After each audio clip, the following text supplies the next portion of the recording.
唉，點寫啊？好難諗啊！嘿，上大廚，嘿，Miss Lulu，嘿，你而家煩緊啲乜嘢啊？好，我想喺我個餐牌上面呢，用英文介紹。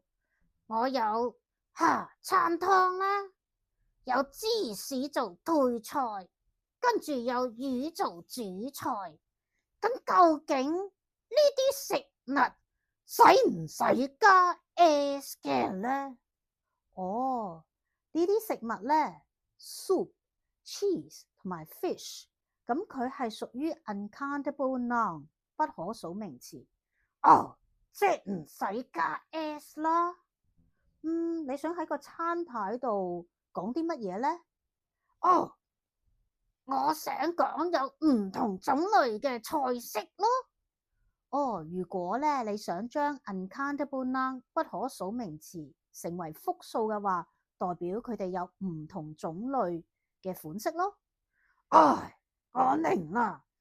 如果我想講我有水牛芝士、山羊芝士同埋車打芝士呢，我就要講 cheese。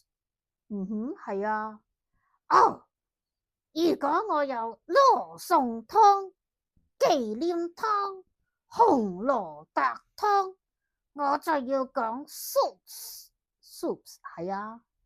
哦，咁如果我想講有雙銀魚、比目魚同埋銀鱈魚，我就要講 fish。如果嗰個英文字後邊呢係 SH 字嘅話呢，我哋就要加 ES 啦。